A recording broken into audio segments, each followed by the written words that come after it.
A graça e a paz do nosso Senhor Jesus. Que essa graça de Jesus possa se estender sobre a sua vida, sobre o seu coração, e lhe capacitar agora a ouvir da porção da palavra do nosso Senhor. Convido a igreja a abrir as Escrituras, no Evangelho de Lucas, no capítulo de número 19. Vamos ler do verso 45 a 48, a porção do texto reservado para nós hoje pela providência de Deus. Lucas 19, 45 a 48. Peço que todos abram as suas Bíblias para que possamos ler e você leia com atenção. Todos que encontraram, por favor, diga amém. Vamos ler a palavra de Deus. Depois, entrando no templo, Jesus começou a expulsar os que ali vendiam, dizendo-lhes: está escrito, a minha casa será casa de oração, mas vocês fizeram dela um covil de salteadores. Diariamente, Jesus ensinava no templo. Os principais sacerdotes, os escribas e os maiorais do povo procuravam tirar-lhe a vida, mas não achavam uma forma de fazer isso, porque todo o povo, ao ouvi-lo, era cativado por ele. Vamos a Deus em oração, pedindo a graça dele mais uma vez. Agora, pedindo que o Espírito Santo ilumine a sua mente para entender as Escrituras. Certamente, sem o auxílio do Espírito Santo, você não vai compreendê-la. Então, vamos a Deus em oração.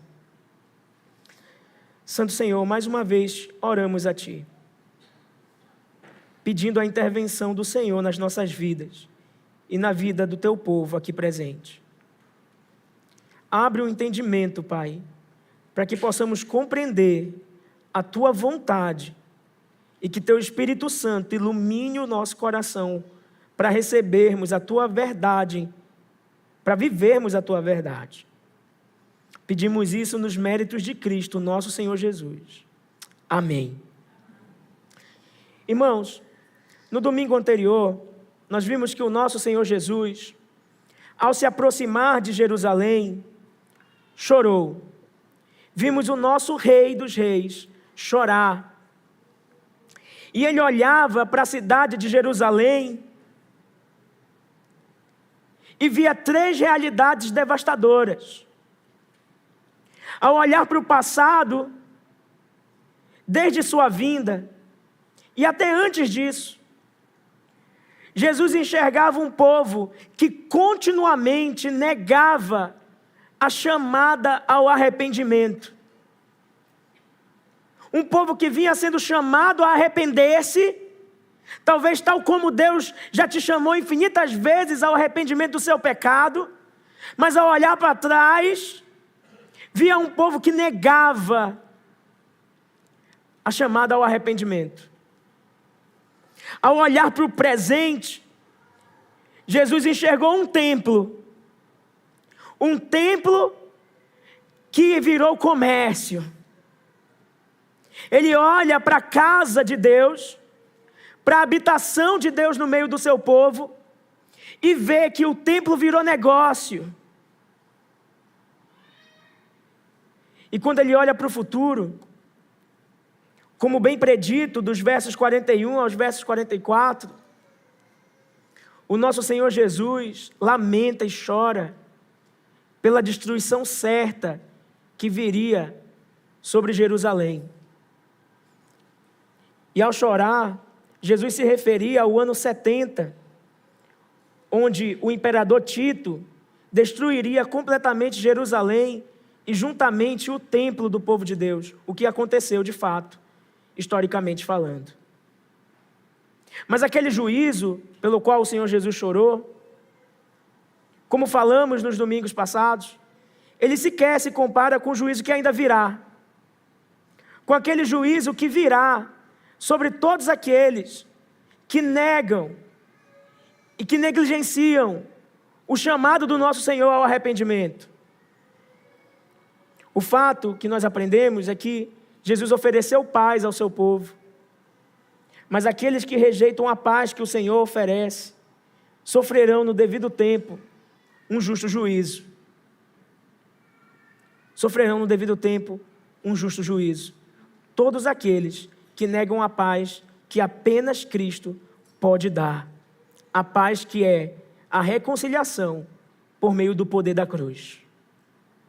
Que é a verdadeira paz. A paz com Deus. A paz com Deus. Então, o nosso Senhor, ao olhar para o presente, viu aquele templo que virou comércio, que virou negócio. E então ele decide entrar naquele lugar e ver de perto tudo o que estava acontecendo ali. E ver próximo.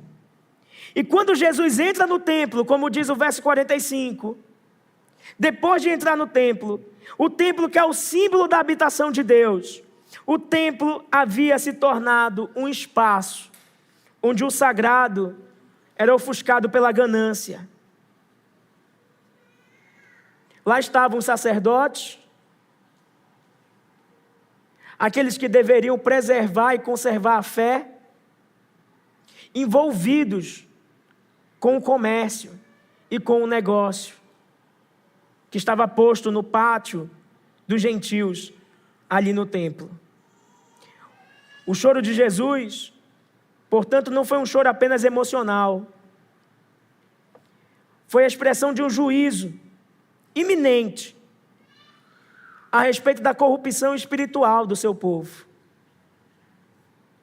E sabe o que é assustador de toda essa história?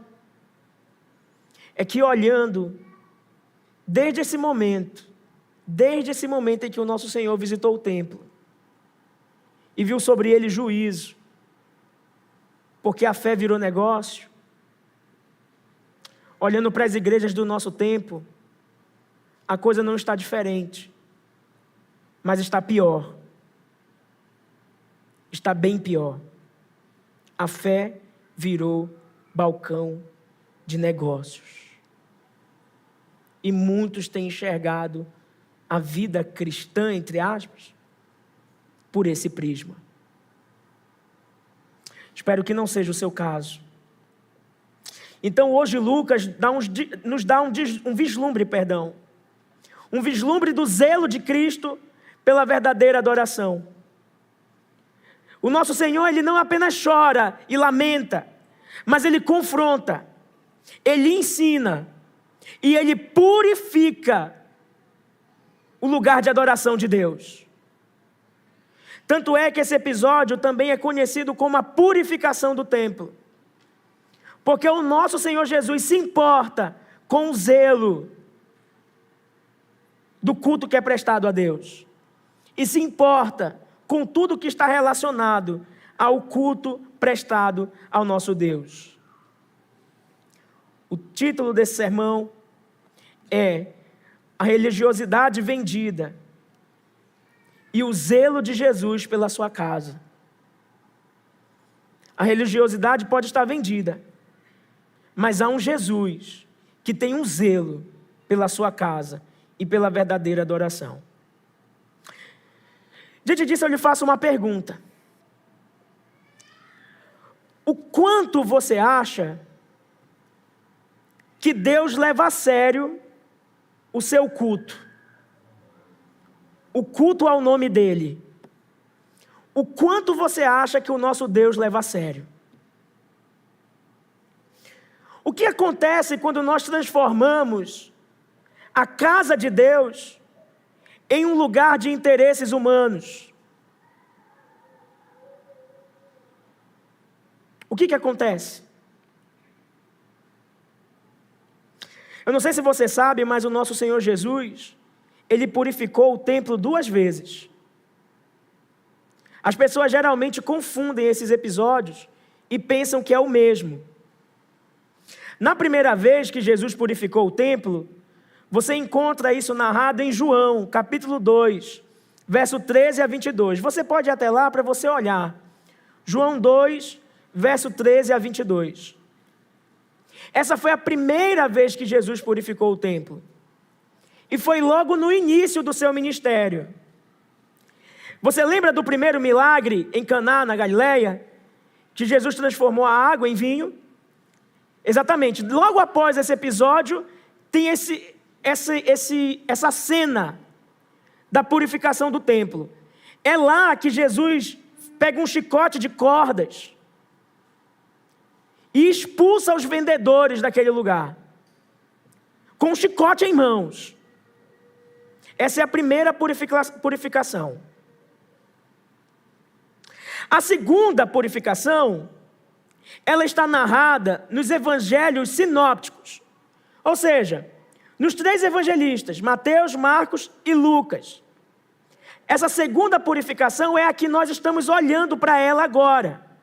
Então você vai encontrar ela narrada em Mateus 21, do verso 12 a 17.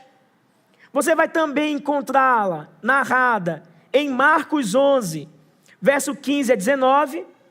E também vai encontrá-la no nosso texto, Lucas 19, 45 a 48.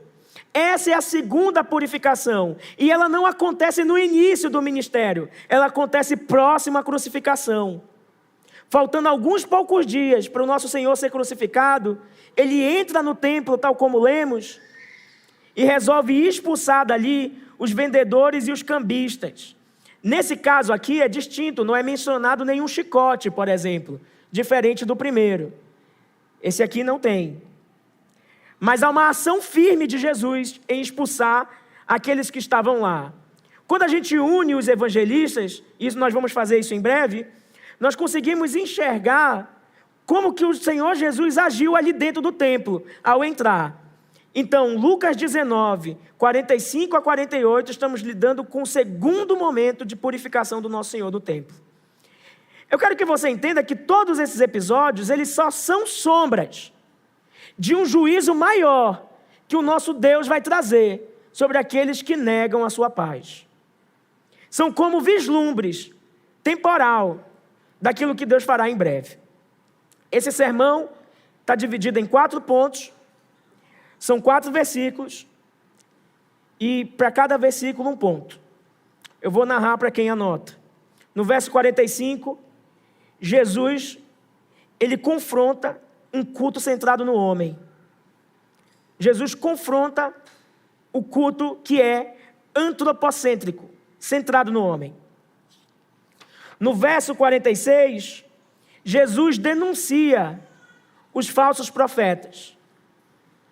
Então, no verso 45, Jesus confronta o culto antropocêntrico. No verso 46, Jesus denuncia os falsos profetas. No verso 47, Jesus restaura a centralidade das Escrituras no culto. No verso 47, Jesus, ele restaura a centralidade das Escrituras no culto. E, por fim, no verso 48, o nosso quarto ponto, o povo de Deus deve ouvir a palavra de Deus com atenção. É o nosso quarto ponto. O povo de Deus deve ouvir a palavra de Deus com atenção. Dito isso, vamos ao nosso primeiro ponto, verso 45. Jesus confronta um culto centrado no homem, ou um culto antropocêntrico.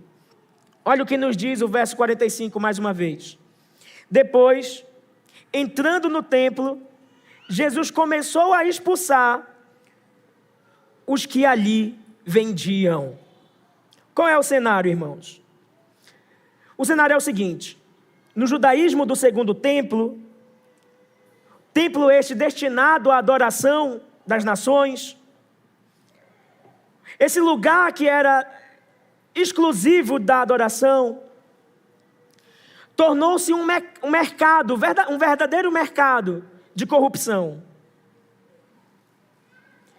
E por isso Jesus, com zelo santo, como narra o verso 45, expulsa os comerciantes, purificando a casa.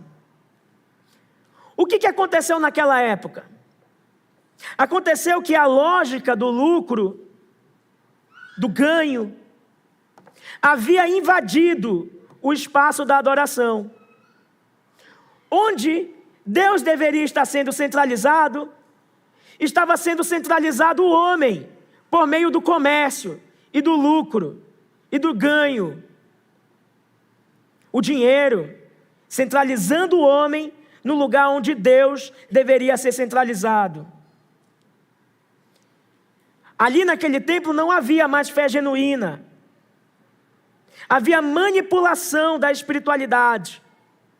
Manipulação da espiritualidade em troca de ganhos, de recursos. Se você olhar para Mateus 21, verso 12, o texto paralelo, Mateus 21, 12, eu convido você a ir até lá, você vai ver a reação de Jesus ao entrar naquele templo. Mateus 21, 12, nos é dito como que Jesus reage ao entrar naquele templo que virou negócio, o lugar onde Deus devia ser centralizado, mas agora o homem estava sendo centralizado. 21, 12 diz que Jesus virou as mesas, derrubou as cadeiras. Você está vendo aí um Deus irado. Um Deus que é irado. Mas a ira dele não é pecaminosa. A ira dele é uma ira santa. E ele está irado porque o culto ao Deus verdadeiro se transformou em negócio. E Deus odeia quando o nome dele é descentralizado e o homem é colocado no centro. Em Marcos 11, verso 16, eu convido você até lá também, ele nos dá mais uma visão do que aconteceu naquele templo. Marcos 11, 16. Jesus, além de derrubar as mesas e derrubar as cadeiras, e se irá com o comércio que virou a casa de Deus, ele simplesmente impede que qualquer tipo de mercadoria ou utensílio fosse carregado no templo. Para você entender o que isso significa, você tem que enxergar um pouco do templo, o formato dele. Havia um lugar, ou pelo menos haviam 3 lugares. O primeiro é conhecido como Pátio dos Gentios, de forma que todos poderiam acessar. O segundo era o Pátio das Mulheres, é até onde as mulheres poderiam ir. O terceiro era o Pátio dos Israelitas. Então era geralmente ali que os sacrifícios eram feitos e os altares eram levantados. Esse Pátio dos Gentios, ele era como um grande corredor que ligava a cidade. Então a pessoa poderia ir de um lado ao outro passando por esse Pátio dos Gentios. Ou seja, o templo se tornava uma espécie de caminho no meio da cidade. Ao invés de desviar e seguir o contorno das muralhas, o povo estava acostumado a passar por dentro do templo, carregando mercadoria, de cima para baixo, de um lado para o outro. Ou seja, o templo do Senhor virou literalmente uma rota comercial. E Jesus, ao ver isso, se indigna e começa a impedir que qualquer tipo de utensílio passe de um lado para o outro. Porque a casa do Senhor não deve ser confundida com negócio, com comércio, com nada a respeito disso. Ele não apenas destrói quem já estava lá vendendo, derrubando as suas mercadorias, mas ele também impede aqueles que faziam da casa do Senhor rota comercial. Jesus impede, então, o que nós aprendemos? Que Jesus impede o uso irreverente do lugar santo. O que Jesus está afirmando na prática é que o templo, que é casa de oração, como nós vamos ler no verso 46, não é casa de negócios e nem via pública comercial. É de fato o que é uma casa de oração, um lugar de adoração. Olha o verso 46, dizendo-lhes: então, enquanto Jesus derrubava, enquanto Jesus impedia que aqueles homens passassem com seus materiais, com seus produtos, fazendo comércio, ele dizia: está escrito, a minha casa será casa de oração, mas vocês fizeram dela um covil de salteadores. O que quer dizer covil de salteadores? Um esconderijo de ladrões. Vocês fizeram da casa do Senhor um esconderijo de ladrões, de forma que ladrões se refugiam aqui e ninguém percebe. Ladrões são esses que estão vendendo aí em nome de Deus, em nome do meu Pai. É interessante que Jesus diz, a minha casa. Ele não fala a casa do meu Pai. É interessante isso na narrativa. Ainda que seja a casa de fato de Deus, ele está dizendo é a minha casa também. Porque o Senhor Jesus é Deus. E estavam profanando o lugar da habitação de Deus no meio do seu povo, fazendo dali um comércio e um esconderijo de ladrões. Não é diferente no tempo de hoje. Enfim, irmãos, o que está sendo dito aqui? O nosso Deus não aceita adoração misturada com interesses mundanos. O nosso Deus não aceita adoração misturada com interesses mundanos. É isso que está sendo dito aqui. Isso deve ser uma baita de uma lição para nós. E eu lhe pergunto, inclusive, você que está aqui nessa noite, você veio para esse lugar de adoração para quê? Para quê que você veio até aqui? Porque só tem uma resposta correta para essa pergunta. É a adoração e a centralização do nome de Deus, porque aqui é uma casa de adoração.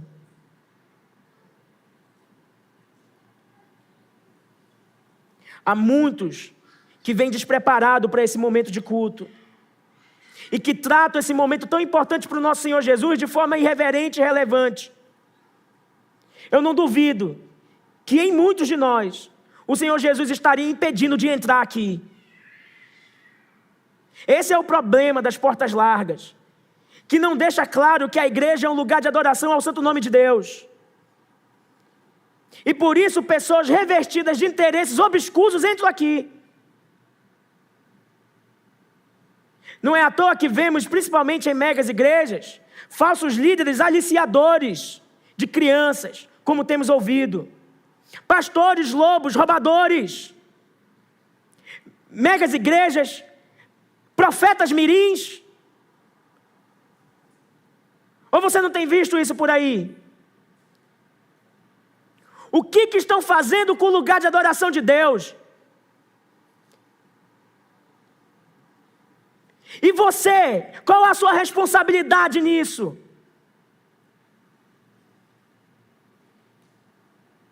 Que a mão do Senhor não te impeça de vir cultuá-lo. Porque é isso que ele estava fazendo com aqueles que transformaram a fé em negócio. Resistindo-lhes o coração, para que não chegassem ao verdadeiro Deus.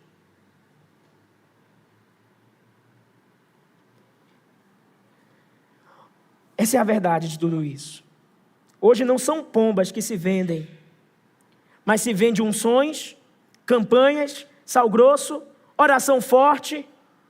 Não é assim? É uma nova forma de exploração espiritual. Jesus ainda se ira com isso. E o juízo sobre estes é certo. É certo. Crianças são treinadas para atuarem como profetas mirins, manipulando emoções, um mercado de misticismo infantilizado, entretenimento, comércio e socialização. É o que muitos têm reduzido a igreja. Aí o culto não foi animado. Entretenimento. Comércio. Venda de produtos ungidos, consagrados, que não valem de nada. Que não tem poder nenhum e nenhuma eficácia. Porque só o sangue de Cristo é poderoso. E socialização, que pode ser o seu caso. Vim aqui apenas para encontrar pessoas. Vim em busca apenas do lanche depois do culto. Mas não vim em busca do Deus que se manifesta no culto. Talvez eu nem tenha narrado o seu interesse. Mas certamente você pode se enquadrar em um desses. Você está à procura de entretenimento? Você está à procura de comércio? Qual bênção que você quer comprar hoje? Talvez você não pense com a mente neopentecostal, de dê o seu dinheiro para receber a bênção. Mas você tem a mente do sacrifício, de que você precisa se sacrificar para que Deus faça algo em seu favor, porque você é um religioso. Enquanto que o Senhor diz, não quero sacrifício, eu quero obediência. Mas obedecer você não quer. E domingo após domingo o Senhor tem falado conosco, para que mudemos a nossa vida, para que abandonemos pecados, porque esse é o propósito de estarmos aqui. Mas ninguém quer abandonar pecado não, quer ter uma vida melhor, é isso que as pessoas estão querendo. Aquelas pessoas, elas deveriam levar os seus animais nos ombros, durante toda a peregrinação, para então sacrificar no templo. Mas era muito mais fácil comprar lá, já estava ali. Entende? Elas não queriam fazer o percurso completo. E por isso que tinha um comércio ali, porque tinha pessoas para comprar. Em contrapartida, se a pessoa decidisse levar o seu próprio animal, o sacerdote estava combinado com o comerciante, eles tinham um trato. Se o animal não fosse aquele que o comerciante vendeu, o sacerdote não aceitava no sacrifício. Fugir para onde? Estava tudo corrompido. Então os sacerdotes estavam macumunados, alinhados com o comércio no templo. E por isso Deus está irado, por isso Jesus está irado, porque o problema não são os comerciantes.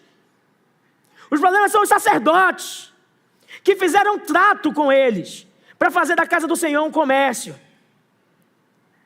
Esse texto, antes de ser uma denúncia para os seus corações como igreja, é um coração para nós, pastores. E para todos os pastores que têm feito da igreja do Senhor um comércio. E talvez não de venda de produtos, mas de manipulações emocionais e espirituais, como tem sido hoje. Dominadores do rebanho. Pessoas sem Deus, que fazem discípulos para si e não para Jesus. A gente precisa lutar contra isso. Então, irmãos, nós não podemos esvaziar o propósito da casa de Deus. Nós não podemos nem esvaziar o propósito da casa de Deus e nem acrescentar um propósito que Deus não deu para a casa dele, que ele não ordenou. A igreja não é mercado de bênçãos, a igreja não é palco de entretenimento, a igreja não é agência de eventos, nós não vamos fazer boate aqui, nós não vamos, e nenhum problema com parede preta, mas nós não vamos fazer isso. Não vamos botar luzes, não vamos apagar para o louvor ficar mais impactante. Enquanto o pastor prega, seja o pastor Wanderson ou eu, nós não vamos fazer um fundinho de teclado, porque aqui não é lugar de entretenimento. Aqui é o lugar onde a palavra de Deus é centralizada. E aí você vai ver daqui a pouco isso como uma aplicação. Jesus diz que essa casa aqui deve ser uma casa de oração. Não essa parede, mas porque estamos aqui como o templo do Senhor. Nós, as pedras vivas, sacerdócio real. Porque cada tijolinho que você é aqui presente faz disso um lugar de adoração. E por você estar aqui, o propósito tem que ser casa de oração. Você sabe por que casa de oração? Não é que a gente só ora aqui, não. Oração é o meio mais... É o jeito hebraico de dizer, é um hebraísmo que está acontecendo aqui, porque é uma referência a um texto veterotestamentário. É importante que você entenda isso. Jesus está citando aqui Isaías 56, verso 7. A minha casa será a casa de oração. Isaías 56, verso 7. É uma citação, então é um hebraísmo. Essa expressão fala sobre comunhão. Qual é o meio que o povo de Deus tem comunhão com Deus? Oração. Qual é o propósito de vir a este lugar? Comunhão com Deus. Comunhão com Deus. Mas muito vêm preocupados consigo mesmos, com seus próprios interesses, e não com a glória de Deus. Quer ver? No pós-culto vai avaliar. Acho que hoje eu dou um 5 para o sermão. Acho que eu dou um 4 para o louvor. Essas notas não são reais, tá, irmãos? São fictícias, não tem nada a ver. Qualquer número que eu pensei aqui. Hoje eu dou um 10. Não é você que está avaliando o culto, não. É Deus quem está te avaliando e que nota que Ele deu para você. Você não entendeu, não? É Deus quem está te avaliando. É sobre os olhos dele que você está. É Jesus que está olhando e está dizendo: virou comércio. Está se vendendo. E eu vou te destruir. Está deturpando o propósito desse lugar de adoração. Eu vou te impedir. Eu vou te segurar com minhas próprias mãos. Eu vou resistir a ti. É isso que está acontecendo. Ou você não está vendo um Deus em Cristo, um Deus soberano agindo e purificando o seu lugar de adoração? São irmãos que não levam a sério a comunhão dos santos, que não levam a sério o domingo, o dia do Senhor, que não levam a sério a mesa da comunhão. Eu espero que esse não seja você. A igreja não é mercado de bênção, não é palco de entretenimento, não é agência de eventos. Nós somos o povo resgatado pelo sangue de Cristo, chamado para adorar o Senhor em espírito e em verdade, como dizem as Escrituras. Como diz a palavra de Deus em João 4:24, Deus é espírito, e importa que os seus adoradores o adorem em espírito e em verdade. É nesse espírito que você tem adorado o Senhor? Se Deus olhar para o teu coração agora, para a tua postura nesse culto, ouvindo a voz dele por meio do pregador e da sua palavra, que nota ele te daria? Em segundo lugar, Jesus denuncia os falsos profetas. Verso 46. Dizendo-lhes: está escrito, a minha casa será casa de oração, mas vocês fizeram dela um covil de salteadores. Já expliquei o que isso significa. Eles estavam escondendo os ladrões no templo do Senhor. E quem eram os ladrões? Os próprios sacerdotes. Os próprios sacerdotes eram os ladrões. Porque estavam com aliança comercial com os vendedores no templo. O dinheiro parava no bolso deles como uma comissão por cada animal que era vendido ali no templo. E eles enchiam os seus bolsos com a venda de animais. É como muitos falsos pastores hoje também têm feito.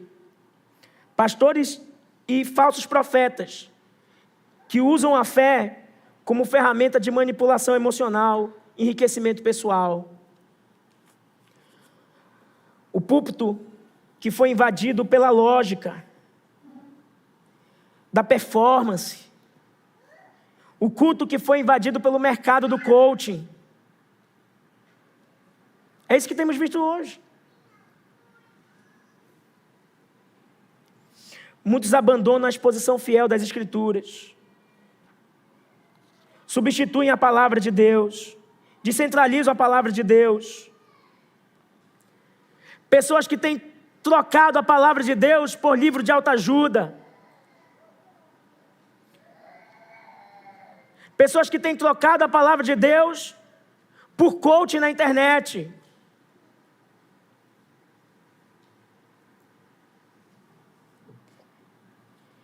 Vivemos em tempo de uma liderança ministerial deformada.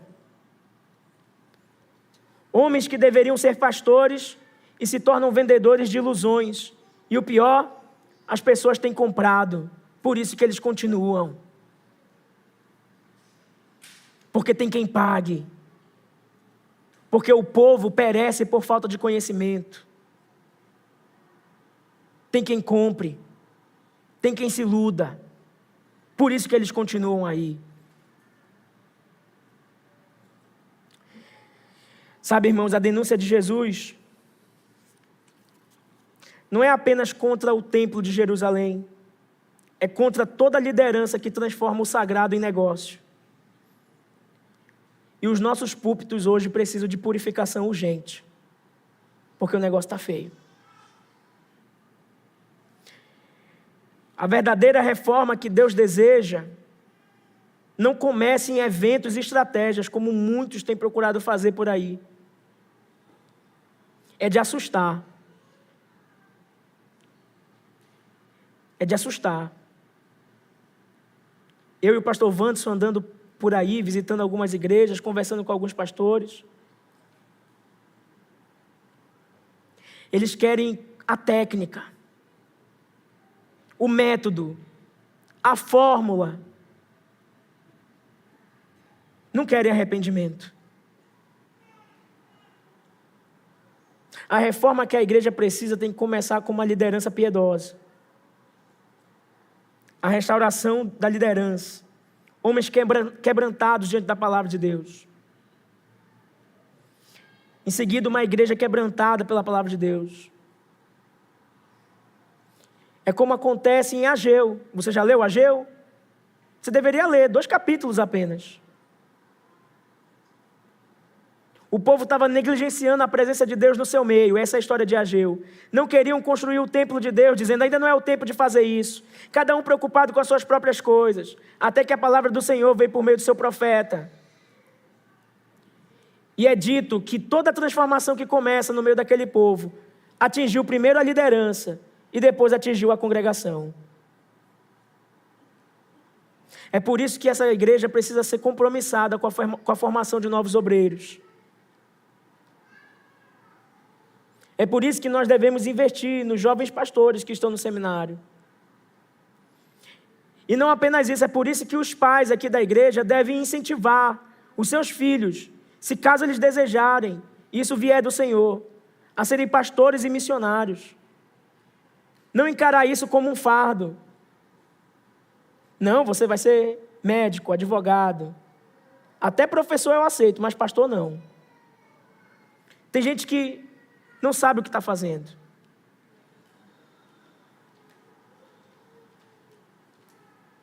Então, se o Senhor quer levantar homens piedosos, que façamos parte disso.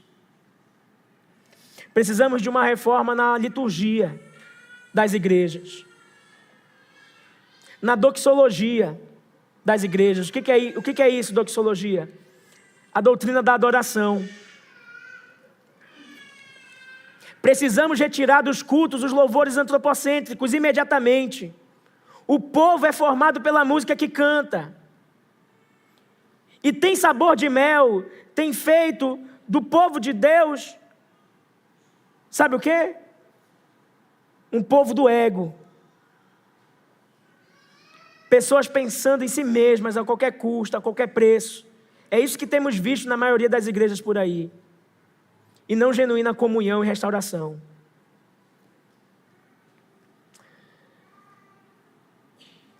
Que a nossa igreja seja reconhecida como casa de oração. Amém? E o que isso significa? Um lugar de comunhão com Deus. Comunhão com Deus. Onde a palavra de Deus é pregada com temor, com reverência, sem mistura, sem interesses escusos, sem comércio. Caso não, o juízo cairá sobre nós. Sabe por quê, irmãos? Porque todo culto ao Senhor que é profanado resulta em juízo.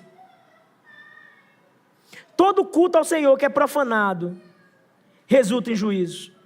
E eu quero convidar você a abrir as Escrituras em Levítico, capítulo 10. Levítico 10, verso 1 a 3. Para que você enxergue essa verdade.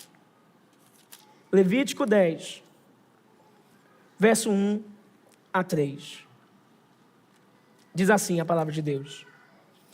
Nadab e Abiú, filhos de Arão, tomaram cada um o seu incensário, puseram fogo estranho dentro deles, e sobre o fogo colocaram incenso, e trouxeram fogo estranho diante da face do Senhor, algo que ele não lhes havia ordenado.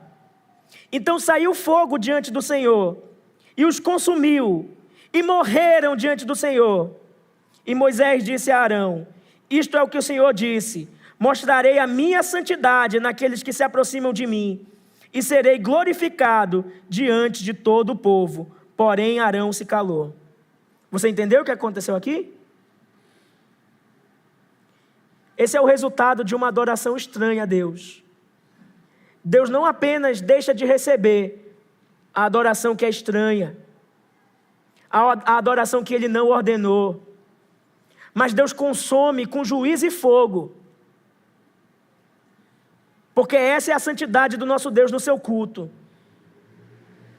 E eu espero que a partir dessa noite, você leve o culto ao nosso Deus muito mais a sério, porque senão há uma sentença de juízo sobre você, porque Deus consome com fogo aqueles que negligenciam a centralidade dele na adoração.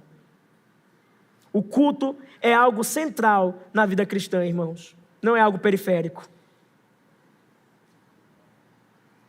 O centro da nossa vida é o culto a Deus. Nós cultuamos a Deus de segunda a sábado. E no domingo, nós celebramos a Deus com o maior destes cultos. De forma que a nossa vida cristã é um culto eterno ao eterno Deus. E se estamos prestando a Ele qualquer tipo de adoração, Ele haverá de nos consumir, de trazer juízo sobre nós. E juízo justo. Em terceiro lugar, Jesus restaura a centralidade do ensino. No verso 47, o nosso Senhor mostra o que realmente deve permear um culto que Ele aceita. Então, qual é o culto que Deus aceita? É o culto que tem teatro? É o culto que tem dança? É o culto que tem palmas? É o culto que tem labareda? É o culto que roda o manto? É o culto que lança paletó? É o culto que fala of the king, of the power? É esse o culto que Deus aceita?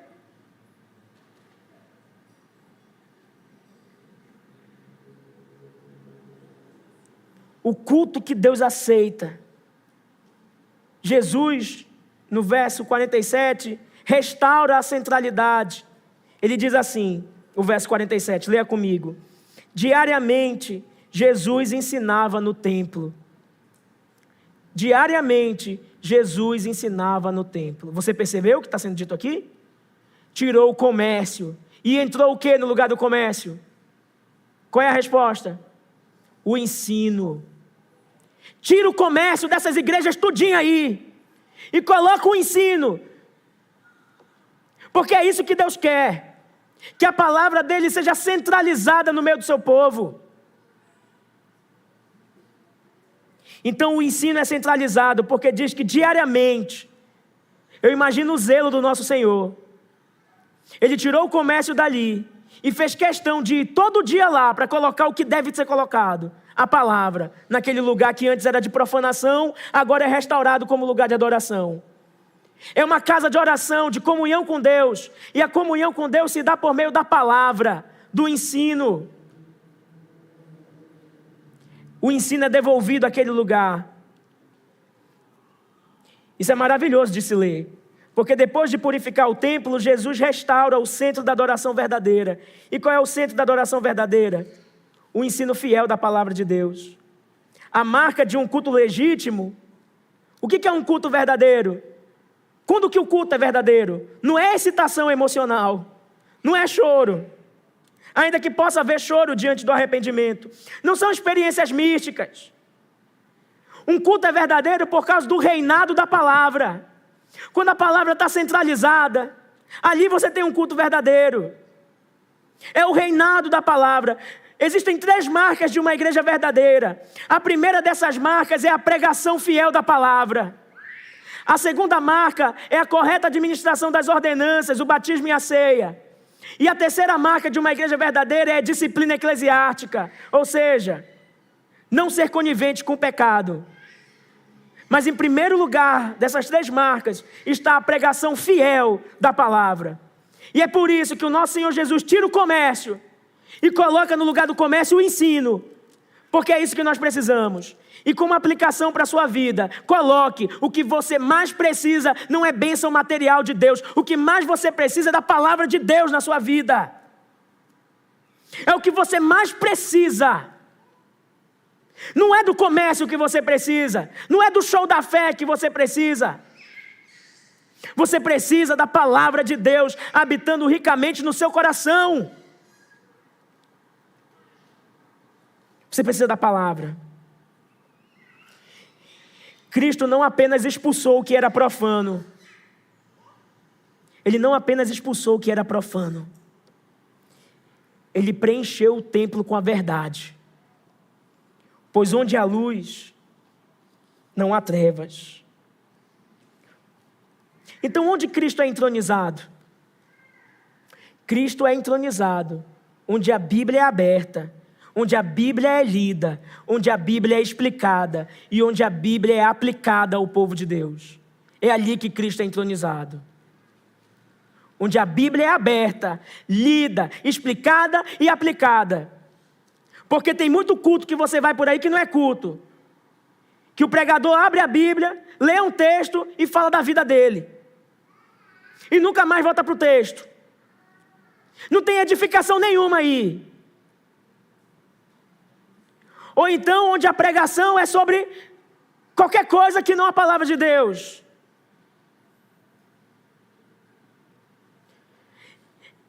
Essas igrejas são um antro de profanação. Porque onde a palavra de Deus é negligenciada, Deus negligencia também essa igreja. Quem não ouve a voz de Deus, não anda com Ele. Não anda com Ele. Onde Cristo é substituído por transe espiritual, revelações de última hora, pregações sem escritura, o povo apodrece espiritualmente. É por isso que tem muitas igrejas onde o povo está podre por dentro. O que Oséias 4,6 diz? O meu povo padece por falta de conhecimento. A gente precisa voltar a centralizar o ensino na igreja do Senhor. É isso que os pastores precisam fazer, é isso que os pastores de vocês têm feito, mas é o que nós precisamos incentivar muitas igrejas voltarem a fazer, porque tem sido antro de profanação. Sabe, irmãos, as pessoas ficam chamando ou clamando por avivamento, avivamento, avivamento. Não existe avivamento verdadeiro sem a palavra. A reforma protestante foi um avivamento. Movido pelo quê? Pela palavra. A palavra é a palavra do Espírito. O Espírito é o Espírito da palavra. Isso é verdade. Não são slogans triunfalistas. Não são mantras evangélicos. Mas é o poder da palavra que transforma pessoas. Que transforma a vida. Que transforma o meu e o seu coração. Precisamos voltar à centralidade das Escrituras. Leia comigo, por gentileza, 2 Timóteo, capítulo 4, verso 2. 2 Timóteo, capítulo 4, verso 2. O apóstolo Paulo diz para Timóteo o que ele deve fazer na igreja.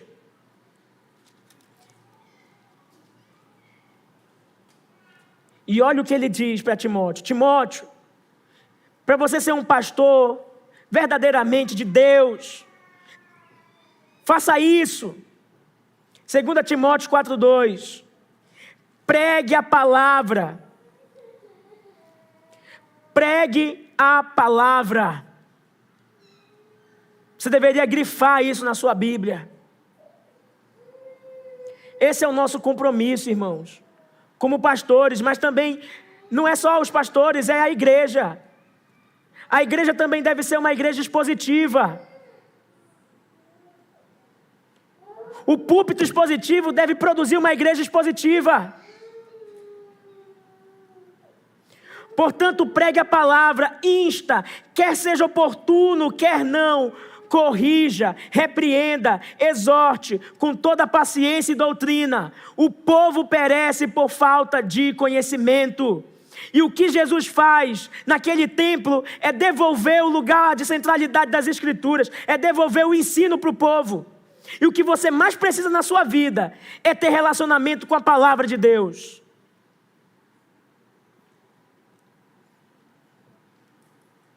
a gente precisa voltar a aprender de Deus.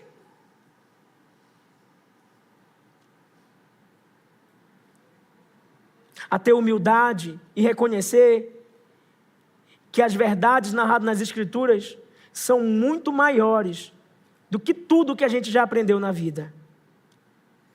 E que as Escrituras Sagradas são fonte inesgotável. E que um cristão que não está diante do ensino da palavra, por mais que ele ache que ele entende o que as Escrituras dizem a respeito de algo, ele é incapaz de viver. Porque a fé vem pelo ouvir da palavra de Deus. Isso é um ato contínuo.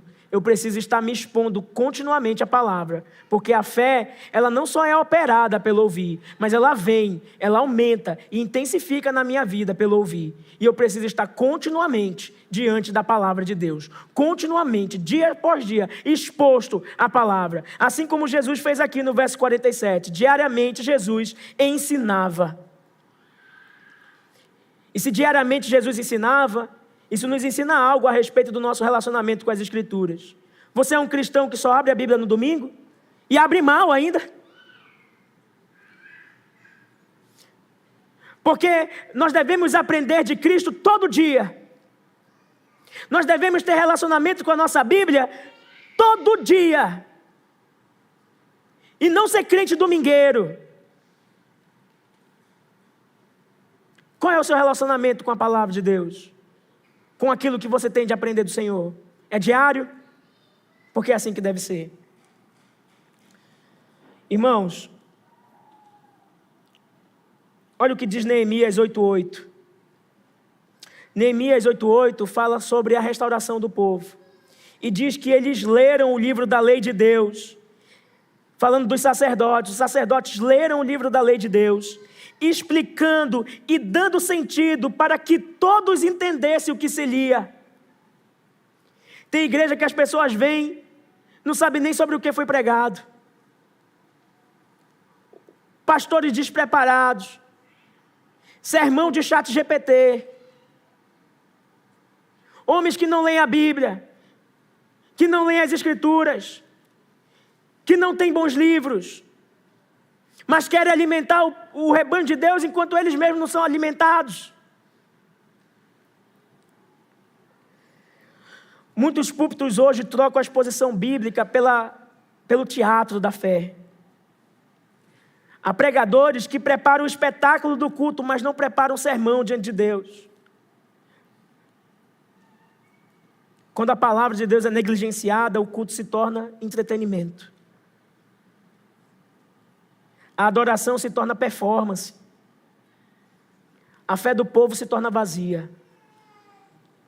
Infelizmente tem sido assim em muitas igrejas. Mas o verdadeiro mover do Espírito não é histeria religiosa. É Bíblia aberta, coração aberto. É mente cativa à verdade.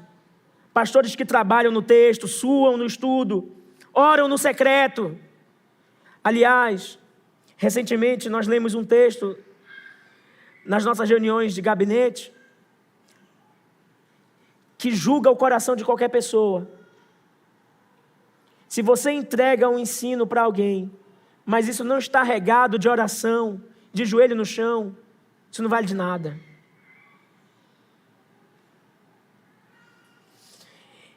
Então, a exposição fiel da palavra é o maior ato de amor de um pastor para com seu povo. E você pode ter certeza, porque aqui há uma cooperação dos seus pastores. Todo sermão é produto de muita oração, de muito estudo, de muita dedicação, de muito choro secreto, que está sendo revelado somente agora, de muito sofrimento, por ante o texto condenar a gente. A exposição fiel da palavra é o maior ato de amor de um pastor para com seu povo, para com seu povo. E Jesus estava mostrando amor para com seu povo, quando diariamente ensinava no templo. Igreja do Senhor, falo aos meus irmãos, valorizem o culto público e valorizem o púlpito bíblico. Amem a pregação fiel, rejeitem a superficialidade, busquem profundidade. O culto que agrada a Deus é o culto onde Ele fala por meio da sua palavra. E nós o ouvimos com reverência e fé. O culto bíblico, por mais redundante que pareça que eu vou dizer, o culto bíblico é bíblico. Ele tem a Bíblia centralizada nele. Nós sempre repetimos isso aqui. Um culto que é verdadeiramente para Deus, ele lê a palavra, ele ora a palavra, ele canta a palavra, ele ouve a palavra pregada, e ele vê, enxerga a palavra nas ordenanças, no batismo e na ceia. Ou seja, é um culto que do início ao fim está recheado da palavra de Deus. Jesus ensina diariamente, e eu queria dizer que hoje ainda, Jesus está no meio dessa igreja. Ele está aqui, e Ele também ensina o seu povo. Ele permanece ensinando. Assim como é narrado lá em Apocalipse, na carta às 7 igrejas, o Senhor passeia no meio das suas igrejas. E Ele continua ensinando, como Ele disse à igreja de Éfeso: conheça as suas obras. E o Senhor conhece as nossas obras. Ele tem repreensão para nós, Ele diz: abandonar o primeiro amor. Mas Ele também diz para nós: arrependam-se e voltem às primeiras obras.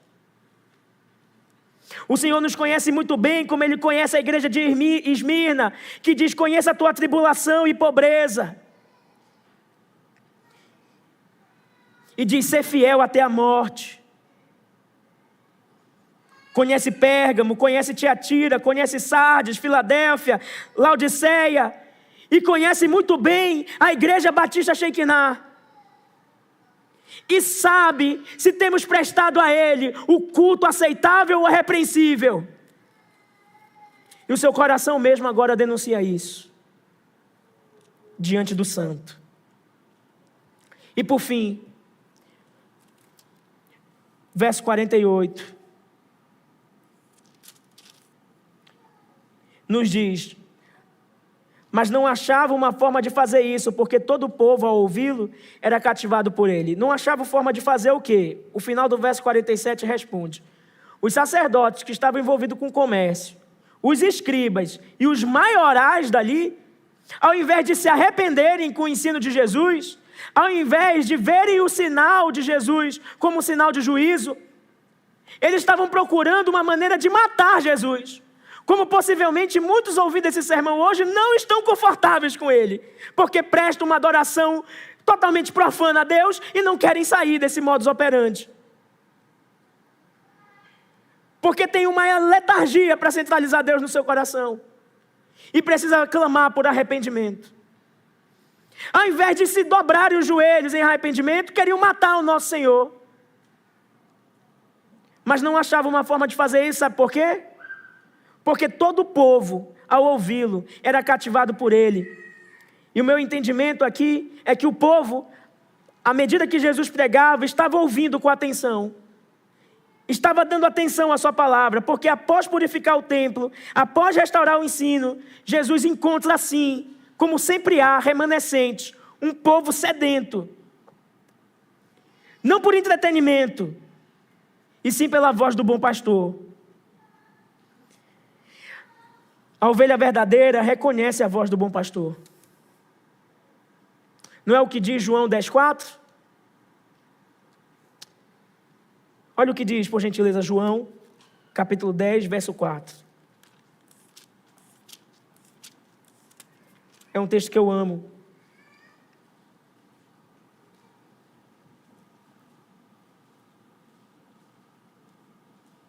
Depois de levar para fora todas as que lhe pertencem, vai na frente delas, e elas o seguem, porque reconhecem a voz dele. Você tem ouvido a voz do Senhor? Do bom pastor? Ou a tem negligenciado? Os puritanos, quando olhavam para esse texto de João 10, costumavam dizer que o cristão verdadeiro, e preste atenção, quando alguém perguntava: será que eu sou um cristão verdadeiro? Eles diziam: um cristão verdadeiro possui duas marcas, uma na orelha e outra no pé, porque ouvem a voz do bom pastor e o seguem. Você é uma ovelha verdadeira? que ouve a voz de Deus e o segue? Você tem uma marca na orelha e no pé? Muitos hoje, em nosso tempo, preferem seguir pregadores virais, gente da internet, ao invés dos seus ministros fiéis, que oram por vocês, que labutam por vocês. Sabe por quê? Muita gente chega aqui no culto e diz: essa mensagem não foi para mim, porque queria ouvir: ai, como você é doce, meu lindo, minha linda. Tudo que você olhar, tudo que você tocar, tudo que você vê, é isso que o pessoal quer ouvir. E acha na internet o que quer. Agora mesmo, ao sair do culto aqui, se você for no Instagram, você vai achar, e você vai: essa palavra é para mim. Como você é doce. Irmãos, a gente é paparicado demais nesse mundo.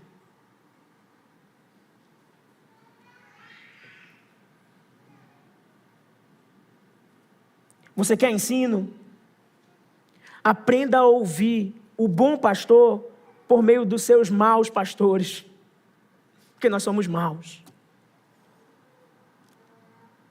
Mas ainda assim instrumento de Deus. Saiba que o Senhor Deus não erra. E quando Ele reúne o seu povo em torno da palavra dEle, a centralidade não é a pessoa que prega, mas é a palavra dEle.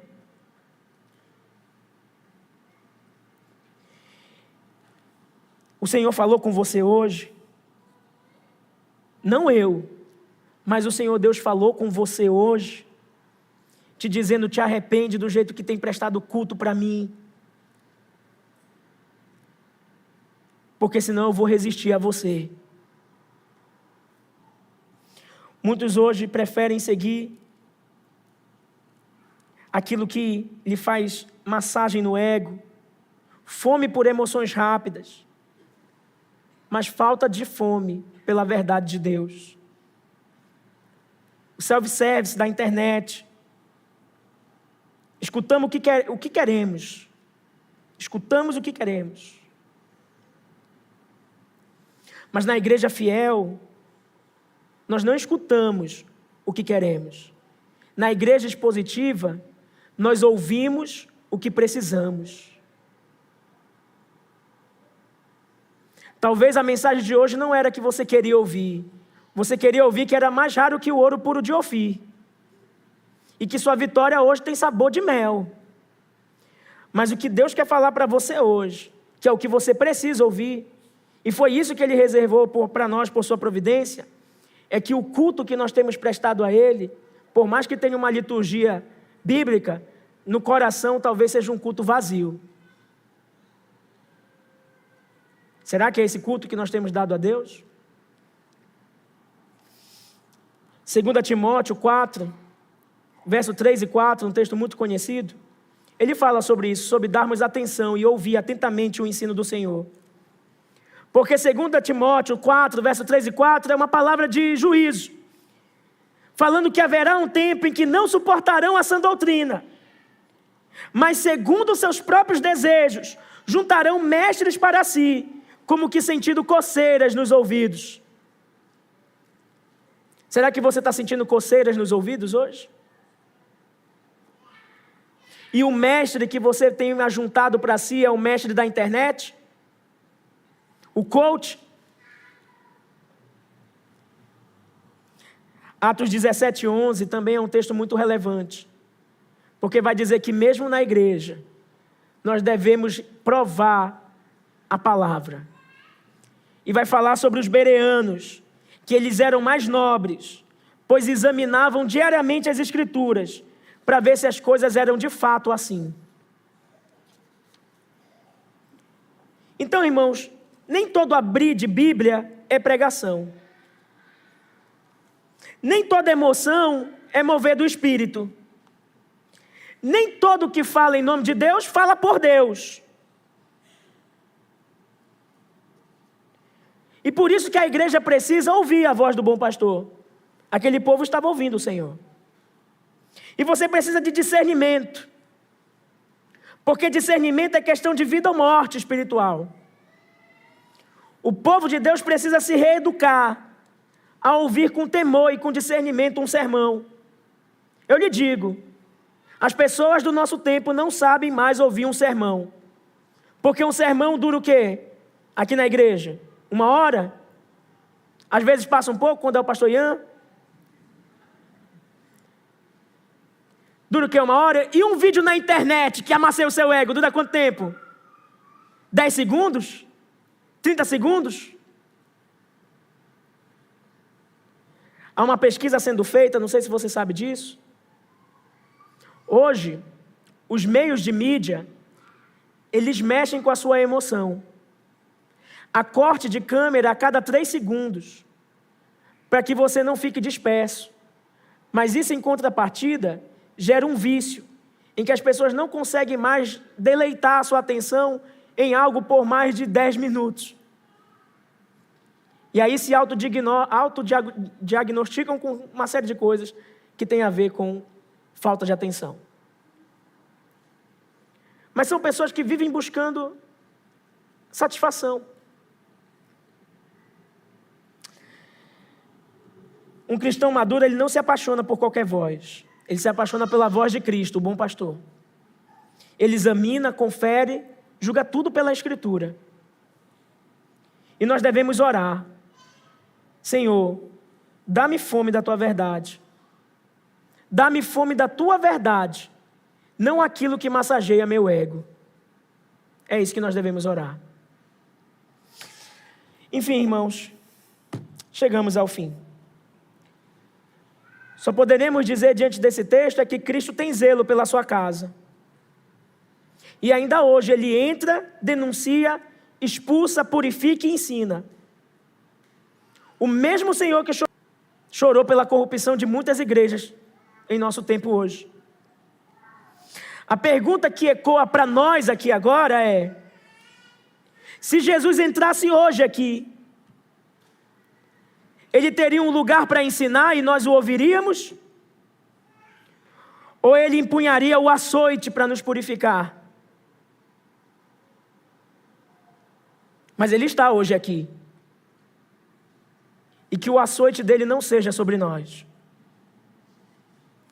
O texto nos diz que esses sacerdotes tentaram matar o Senhor, mas não puderam. Todos nós sabemos que foi o nosso Senhor Jesus que se entregou. Porque a maneira a qual Ele encontrou de nos purificar, definitivamente, foi por meio do derramamento do seu sangue precioso. E o sangue precioso de Jesus derramado no madeiro purifica a sua igreja. E eu espero que você seja parte desse povo regenerado, purificado, pelo sangue precioso de Cristo derramado no madeiro. Mas não de um Cristo que está morto, de um Cristo que ressuscitou. 4 verdades desse texto, como aplicação. Em primeiro lugar, centralize Deus no culto. É Deus quem deve ser adorado. E é Ele quem nos avalia na adoração. Não é você que avalia a Deus, não. Em segundo lugar, clame a Deus por uma liderança purificada. Em outras palavras, ore pelos seus pastores para que eles permaneçam de pé. Orem pelos novos líderes que o Senhor deseja levantar nessa igreja. Ore por liderança purificada não apenas aqui, mas nas nossas congregações, e não apenas nas nossas congregações, mas nas nossas igrejas no Brasil. Em terceiro lugar, valorize a exposição fiel da palavra. O nosso Senhor ensinava diariamente. Então valorize um bom sermão, preparado para a glória de Deus e para a edificação do povo de Deus. Como dissemos, o maior ato de amor de um pastor é pregar fielmente as Escrituras para o seu povo. Esse é o maior ato de amor. Em quarto lugar, desenvolva discernimento espiritual. Saiba distinguir o que é verdade e o que não é, o que é de Cristo e o que não é, o que vem de Deus e o que não é. Porque você tem sido carregado sim por todo vento de doutrina por aí. Porque você ouve uma verdade ali, você não sabe nem distinguir da outra verdade que você tem ouvido ali, mas que são totalmente contraditórios, porque você é levado por uma enxurrada de verdades que não são verdades. Faça o seguinte exercício nessa semana. Silencie todas as vozes que você tem ouvido. E diga: Senhor, que eu possa ouvir só a Tua voz na Tua palavra. E na igreja que o Senhor me deu. E ser edificado por meio dos irmãos que o Senhor me deu. por meio dos pastores que o Senhor me deu. Você precisa do seu irmão. Você precisa dos seus pastores. E você precisa do Cristo ressurreto. Examine todas as vozes pela Escritura e busque fome da verdade, e não de mensagens que massageiem seu ego. Então, igrejas, restaurem a reverência na adoração. Pastores, voltem à centralidade da palavra. Membros, busquem discernimento e fome pela verdade. E todos nós, arrependamo-nos e voltemos ao zelo pelo Deus Santo. Que você possa ler depois com calma Hebreus 12, 28 e 29. Hebreus 12, 28 e 29. Anote aí para a sua meditação. Mas a verdade que está no texto é que o nosso Deus, Ele é fogo consumidor, quando o assunto é zelo por sua adoração. Cuidado e vigie, para que você não esteja prestando a Deus uma adoração morta e profana. Isso é coisa séria. Reverência no culto é coisa séria. Então leve Deus a sério. Leve Deus a sério.